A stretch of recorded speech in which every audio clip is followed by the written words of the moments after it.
All righty. So I do want to say thank you for taking a few moments to join Screen Time with today's Communiqué to talk a little bit about Merline the person, Merline the fashion designer, and then more importantly, Merline the mentor, the advocate, and Oh, educator, because I got a chance to observe you during the John H. Johnson fashion and ooh, architecture. you got to come on?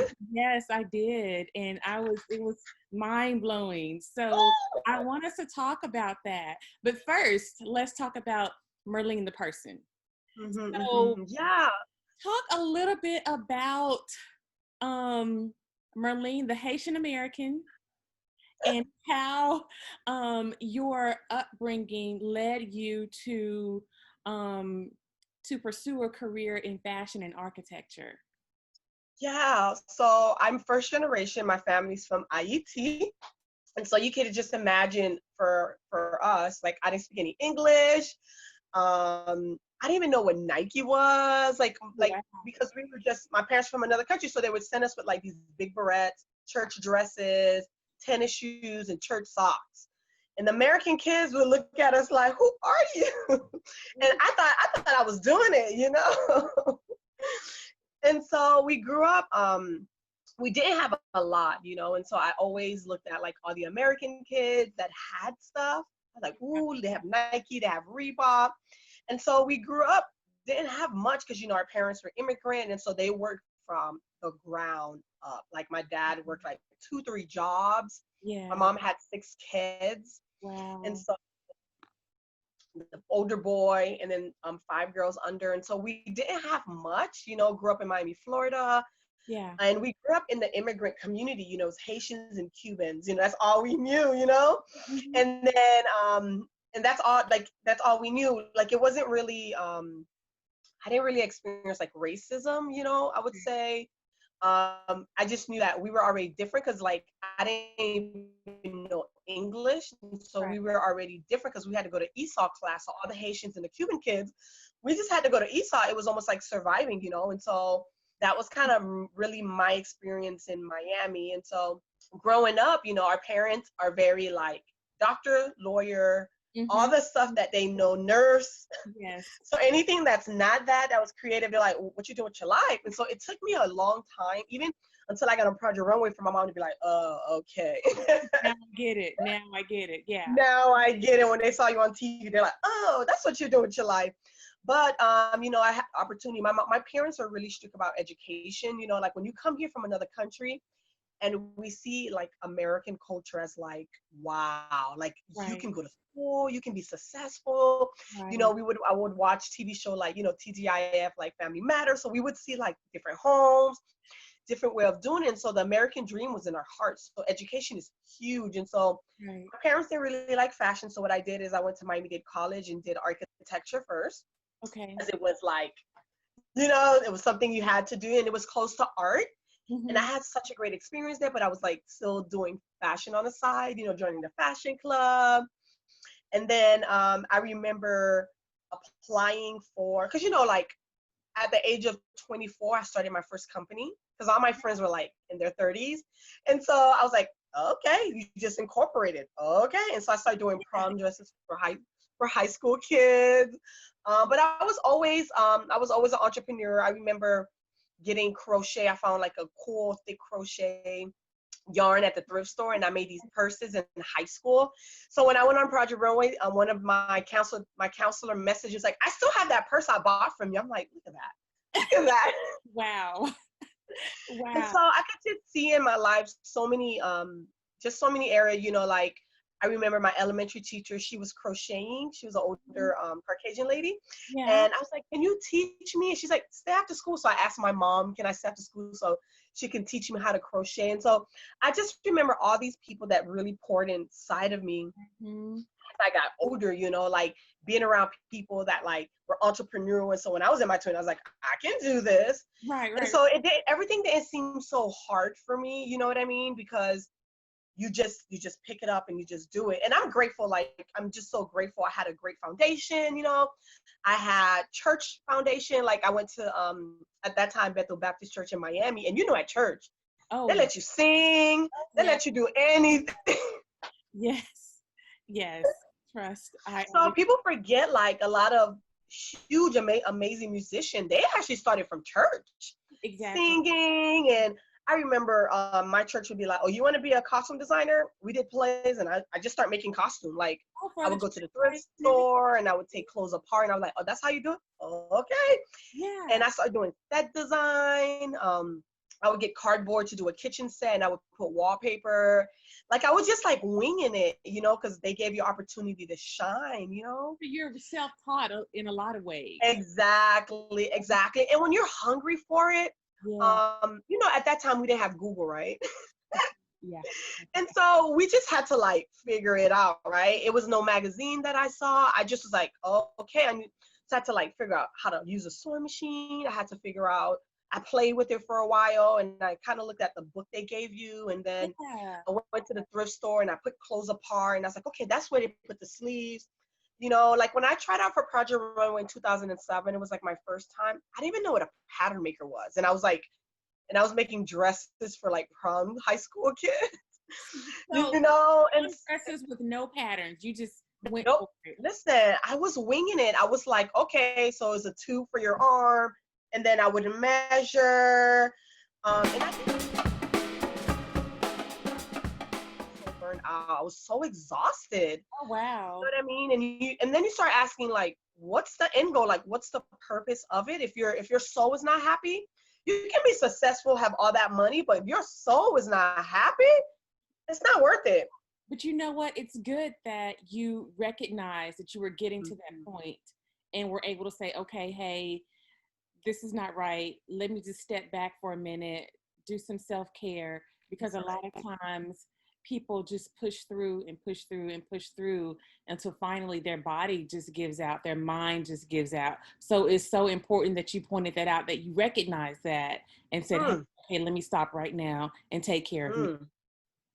Yeah, it's not. I'm talking about I couldn't get out of bed for like months because Yeah. you're just so burned out and so tired. And on the surface, like my Instagram, it was successful. Like it's not nothing bad with being successful, but when it's at the price of your body, your mind, and your Exactly. soul, Hmm. it's not worth it. It's It, not. it's not worth it. You know what I mean? And so it took me for me to realize that. So now I don't play. I'm like, oh, I gotta read my Bible. I need sanity in my mind. My Yeah. soul gotta be right. Yeah. I need to stretch. I need to work out. I need to eat right. So I do a lot of meal prep. Like those Yeah. are non-negotiable now.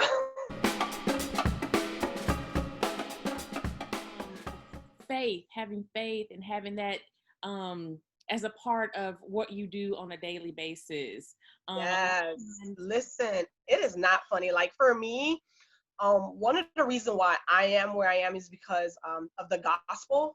So my identity is tend to wrapped in a couple things: business, okay. a guy, success. And so a lot of it is like when those things are falling apart, I fall apart. And Mm, so, and I was like, whoa, whoa, whoa, whoa. Even people opinion, like that pressure of success, mhm. so I was putting all my identity in that. And then God was like, wait a minute, your first love. And so I had to switch and say, my identity is first of what Christ did on the cross for me. God loves me. That's So good. when my identity is in that, now I'm free to I'm Yeah. free to do everything. But when my identity is in success, when I'm not success in a season, Yeah. I'm depressed, I'm sad. I'm like, whoa, like it's, you know what I mean? We put our value and our identity in so much of like, things that will take Yeah. us apart and like this. Yeah. Exactly. Material Like things. this. And so for me, like God had to like realign me. So a lot of it is like making sure that my identity is in Him. Like, and I have to do that like a daily thing because sometimes I'll put like my identity in all. It's so easy for you to be like start being validated by your career, start being validated by what your family said, instead of being validated by what God said and what He did for you on the cross for dying for you, for your soul. And so when I got that right, then I can go out and be the best artist without this, you know what I mean? Without this pressure of success. Now I'm like, now I'm fearless. Now I really don't care. Yeah. That's good stuff. And so, speaking about speaking about connection, how did you get connected with the John H. Johnson fashion and architecture virtual summer camp. I really want to give a shout out to the whole foundation for putting that on, and Angela Courtney for spearheading that whole effort. So how did you get connected with the summer camp? Yeah, so I did a speaking engagement at Arkansas Museum. I believe the director there, she's an alumni of, they flew me out and I had such a great time. I love the city. Although I was born in Miami, I'm a small town, like my heart is a small Okay. town girl. Okay. I was in Savannah for 10 years. I love like riding your bicycle to the coffee shop. That's like my life, like right Yeah. there. And so I went there and I had such a great experience. And so Angela, she started the Alex Foundation, she's doing architecture in the community, just doing amazing thing over there. And so she reached out to the Arkansas Museum, and they were like, "You gotta talk to Merline." And so Miss Angela like reached out, and we were just talking back and forth. She's like, "I have this idea," and it was all her actually. She was like, "Okay," and I wanted it to be based on the John H. Johnson home. And we Yes. want to do it about his life because he also really influenced fashion at that time, documenting a lot of African American models, musician. And so she brought this concept, and I was like, oh, that's so cool. Because, what I do for a living is I like to merge architecture and fashion to Yes. installation. So Yes. it was like the perfect like combination. And she was so well, Miss Angela was so good to get all the sponsors to sponsor it. And so one of the thing that one of the thing in my heart that I love is providing supplies for the students. Because when you're in art, when you go to art class, you'll do art and then the professor take all the art supplies and then you go home and be like, oh man. And Yeah. so for this program, right? And it was so interesting that I think either you mentioned it or Angela mentioned that all the supplies were provided to Yes, the kids. And because of the sponsorship in the program, they could keep all of the they supplies, can the keep light box, the watercolor, everything. the Yes, yes. square, the triangle, all of that. They can keep. So that was Yeah. really powerful to hear that you guys worked it out that way. Yeah, so we're just so grateful for our sponsors that really showed up. So I had the concept of, okay, if we created this box, we're gonna empower them, but we're not just gonna empower them, we're gonna give them supplies so that when we walk away, they can still Yeah. do it. And That I was because appreciate the fact that throughout the course of the week, not only were you giving positive feedback and constructive feedback to the girls, but you allowed them to do peer-to-peer feedback and constructive criticism to each other. And so to not only see the looks on their faces with you providing that feedback, but to see the look on their faces when their peers were providing feedback was just phenomenal. You could just see it on their faces, how they took that in. And I think that will leave a lasting impression with the girls. Yeah, I love critique day, and especially basically I wanted to take art school and bring it to them. The best part of critique day is how do we give each other feedback without crushing each other, right? And Mhm. so one thing that I wanted to do is I wanted to really, really give them the foundation of design, right? The principle of design, the 7 principle of design, the element of design. So when they learn those vocabulary words, Yes. now they can look at their peers and say, wow, I love that line. They can indicate, I love how you use texture and fashion and doing all of these cool work. And so it was important to just show the past, Yeah. also the present, because I did show this South African architect that All he's that. just built this beautiful home. And so we need to show our next generation that we need to sometimes we just need to be reminded, because even me, I'm first generation, Mhm. and that gap for me jumped so far. Like for an example, my grandmother is from country of Haiti, like they have an outhouse. And so Right. by my mom coming here on a boat, she jumped leaps of generation for me to be successful of where I Right. am. Like, I think it's a T square. The T yeah, square yeah, yeah, your T-square angle, ruler. T-square ruler to design a floor plan, and then Yeah. using the elements of design and the principles of design, and then how they applied all of that to their creations when they drew houses or drew other things that incorporated the elements and principles of design, you could see that she's like, I'm like, why is her hair like that? She goes, I really wanted to focus on the 80s and the 90s. You know, the architecture ruler is really complicated. And so even for me, I grew as a person that teaches also. I brought out my, because I wanted to do the tutorial where they can see my hands, but it was better that I did it on my Photoshop where I can move the ruler up and I can say, okay, did you get the line? Yes. Right. And I can zoom in. I'm like, it's right here. And then we count. And so that really helped them. And they got it like this. And I was like, yes. Kids pick up on, I think, things that they're interested in, like really, really quickly, even things that they don't think that they're interested in. If you show them and if you walk through step by step, then they can pick up on it. And who knows, some of the girls who attended the camp may not have had an interest in fashion and architecture, but might be the next Merline or the next, famous architect, who knows? Yeah. But it's just all a matter of pouring into them so they can have different experiences and be exposed to different things. What's next? What big projects or small projects do you have planned? Yeah, so me and Miss Angela was talking about like what other amazing things that we can do, because you usually have fashion shows at the end to do the students' work and they get a model. So we were talking about how we can take it to the next level with the camp next summer, even doing AutoCAD on a computer, because some of them you can learn it by hand, but learning 3D rendering on the computer. That was next to expand the nonprofit. My nonprofit is Provoke Style Fashion and Architecture Camp. And it was so cool that I'm learning to do it virtually also. And for me, as an artist, I'm starting to do architecture and fashion installation for museums. So I'm excited about that. Wow. And I also started a design firm where I help other artists and business owners achieve their dreams visually, and we design for them. And so I'm really excited for this next chapter to see where it's gonna go. And I don't know, I'm really loving this space that we're in. I know a lot of us are really mad about Corona and we can't really do a lot, but I feel like it could open a lot of doors virtually. Absolutely. Right? For organizations. And a lot of times, I always see the glass half full rather than half empty. And doing this thing virtually, you're able to reach so many more people.